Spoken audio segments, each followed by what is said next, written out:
Vou te contar uma história estranha que começa na Noruega no fim de 1980, em um lugar frio, montanhoso e silencioso, perto da cidade de Bergen.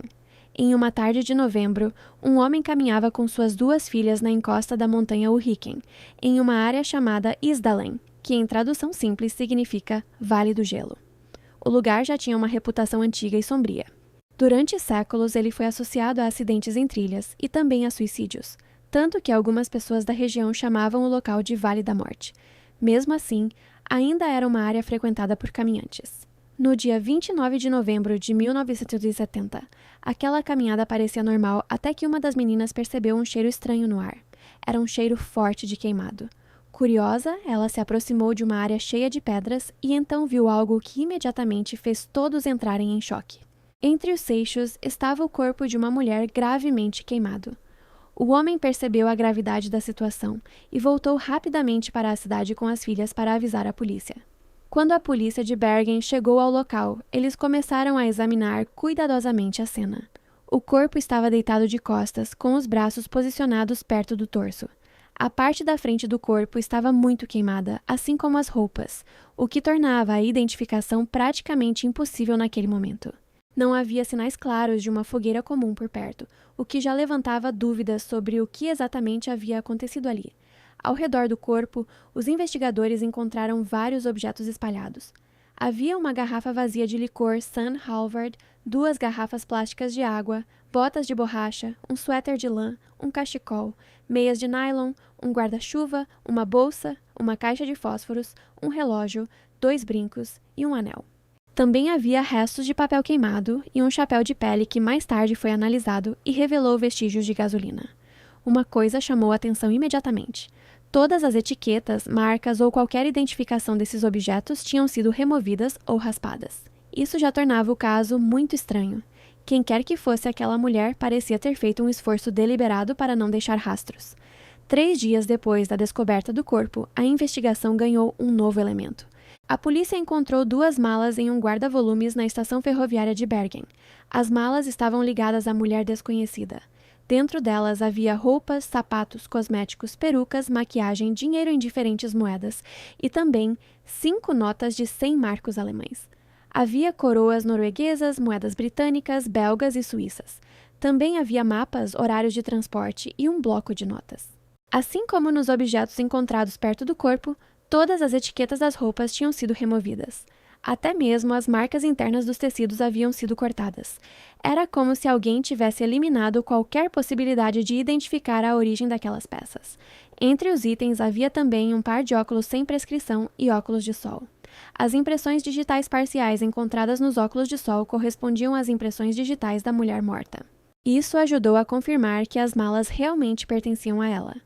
A autópsia foi realizada no Gates Institute em Bergen. Os resultados revelaram alguns detalhes importantes. A mulher havia ingerido uma grande quantidade de comprimidos para dormir chamados Fenemal, que contém fenobarbital. Os exames indicaram que ela provavelmente ingeriu entre 50 e 70 comprimidos. Além disso, havia sinais de envenenamento por monóxido de carbono. Fuligem foi encontrada nos pulmões da mulher, o que indicava que ela ainda estava viva enquanto o fogo queimava seu corpo. Isso significava que o incêndio aconteceu enquanto ela ainda respirava. Também havia um hematoma no pescoço que os investigadores acreditaram que poderia ter sido causado por uma queda ou impacto. Ao lado do corpo foram encontrados comprimidos adicionais para dormir. Tudo isso levou os investigadores da época a considerar que ela poderia ter ingerido os remédios antes do incêndio. Como o corpo estava muito danificado, os peritos decidiram remover a mandíbula e os dentes da mulher para análise. O trabalho odontológico dela era muito específico, com detalhes em ouro, algo que poderia ajudar na identificação no futuro. Enquanto isso, a polícia começou a investigar quem aquela mulher poderia ser. Testemunhas de hotéis em Bergen disseram que ela tinha aproximadamente 1,60 m de altura, cabelos castanhos escuros e olhos castanhos pequenos. Muitos disseram que ela era bonita e elegante. Ao mesmo tempo, também comentaram que ela parecia reservada e sempre um pouco alerta. Funcionários de hotéis relataram um comportamento peculiar. Ela frequentemente mudava de quarto depois de fazer o check-in. Também pagava as contas em dinheiro e não deixava muitas informações pessoais. A última vez que ela foi vista, com certeza, foi em 23 de novembro de 1970, quando saiu do quarto 407 do Hotel Hordaheimen, em Bergen. Ao sair, ela pagou a conta em dinheiro e pediu um táxi. Depois disso, o que aconteceu com ela até o dia 29 de novembro continua sendo um mistério. O bloco de notas encontrado nas malas acabou sendo uma das pistas mais importantes. A polícia conseguiu decifrar os códigos escritos ali e percebeu que eles representavam datas e lugares que a mulher havia visitado. Com isso, os investigadores descobriram que ela havia viajado por várias cidades da Noruega, como Oslo, Trondheim e Stavanger. Também havia registros de viagem para Paris. Nos formulários de hotéis, ela usava nomes diferentes e identidades diferentes. Ao todo, foram identificados pelo menos 9 pseudônimos. Em alguns registros, ela afirmava ser belga. Em outros documentos, as datas de nascimento e profissões mudavam. Os formulários estavam escritos em alemão ou francês. Testemunhas também disseram que ela falava várias línguas. Algumas pessoas a ouviram falando alemão. Outras disseram que ela falava inglês e também flamengo. Alguns comentaram que ela tinha um cheiro forte de alho. Outras pessoas disseram que ela usava perucas em diferentes ocasiões. Tudo isso criava da imagem de uma pessoa que estava tentando esconder sua identidade verdadeira. A Interpol foi envolvida e retratos falados foram distribuídos em vários países. Mesmo assim, nenhuma identificação definitiva foi feita. Em fevereiro de 1971, o corpo da mulher foi enterrado no cemitério Møllendal, em Bergen. O enterro foi realizado com um rito católico porque em alguns registros de hotel ela havia usado nomes de santos. O caixão foi feito de zinco para preservar o corpo caso fosse necessário exumar os restos mortais no futuro. Apenas 16 policiais estiveram presentes na cerimônia. Mesmo com a investigação extensa, a polícia da época concluiu oficialmente que a mulher provavelmente havia cometido suicídio após ingerir comprimidos para dormir. Mas muitas pessoas nunca aceitaram completamente essa conclusão. Agora vamos falar do contexto da época.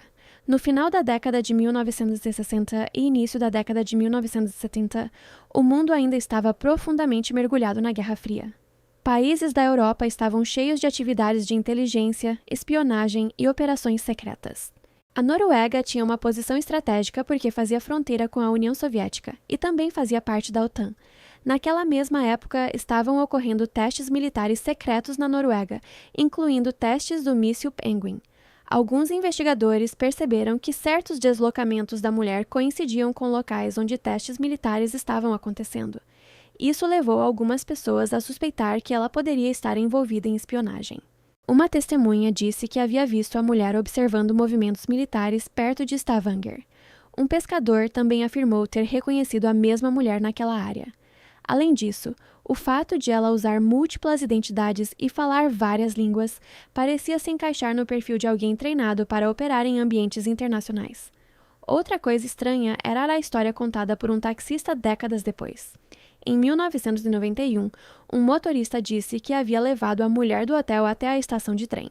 Segundo ele, durante o trajeto, outro homem entrou no carro e acompanhou a viagem. Esse detalhe nunca tinha sido registrado oficialmente na investigação original. Em 2005, outra testemunha apareceu. Um homem disse que havia visto a mulher 5 dias antes da descoberta do corpo enquanto caminhava em uma encosta perto de Bergen. Ela estava vestida com roupas urbanas elegantes, algo estranho para alguém que estaria caminhando em uma área de trilha. Segundo ele, 2 homens estavam andando logo atrás dela. Ele disse que a mulher parecia querer dizer algo para ele, mas acabou ficando em silêncio. Quando contou essa história para alguém da polícia na época, ele afirmou que foi aconselhado a esquecer o assunto. Décadas depois, o caso voltou a ganhar atenção. Em 2016, as autoridades norueguesas decidiram reabrir a investigação usando novas técnicas científicas.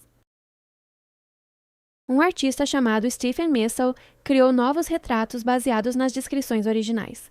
Em 2017, cientistas realizaram uma análise de isótopos nos dentes da mulher. Essa técnica permite estimar onde uma pessoa cresceu com base na composição química da água e dos alimentos consumidos durante a infância.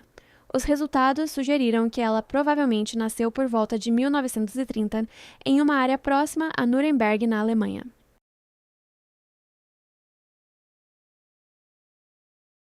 Depois, ela provavelmente passou parte da infância ou juventude na região da fronteira entre França e Alemanha.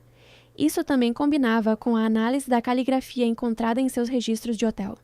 Especialistas já haviam sugerido que ela provavelmente havia sido educada em francês. Outro detalhe curioso é que a análise odontológica indicou que ela possivelmente havia recebido tratamento dentário em regiões muito diferentes do mundo, incluindo partes da Europa Central, Sul da Europa, Ásia Oriental ou até América do Sul.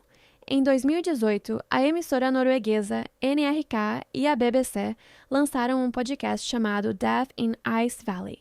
A série investigativa reuniu jornalistas, cientistas forenses e testemunhas que ainda estavam vivas. O podcast trouxe novas pistas e também chamou a atenção do público internacional. Alguns ouvintes enviaram possíveis informações sobre a identidade da mulher.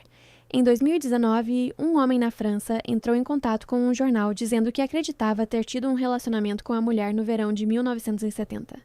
Segundo ele, ela era poliglota e tinha um leve sotaque dos Balcãs. Ela dizia ter cerca de 26 anos, mas ele acreditava que era mais velha. Ele também contou que ela recebia telefonemas programados do exterior e que possuía várias perucas e roupas diferentes. Ele chegou a encontrar uma fotografia dela montando um cavalo. Durante muito tempo, ele suspeitou que ela poderia ser uma espiã, mas teve medo de procurar a polícia. Histórias como essa só aumentaram o mistério. Até hoje, ninguém conseguiu identificar definitivamente quem era a mulher de Isdalen. Seu verdadeiro nome continua desconhecido. As teorias ainda variam entre suicídio, assassinato, espionagem internacional ou até participação em redes criminosas. Mais de 50 anos depois, aquela mulher continua sendo uma das figuras mais enigmáticas da história europeia do século XX. Uma pessoa que viajou por vários países usando nomes falsos, que falava várias línguas e que morreu em circunstâncias extremamente estranhas em um vale frio da Noruega. E talvez o detalhe mais perturbador de toda essa história seja justamente esse. Mesmo com tecnologia moderna, análise científica avançada e décadas de investigação, ninguém conseguiu responder à pergunta mais simples de todas: quem era ela?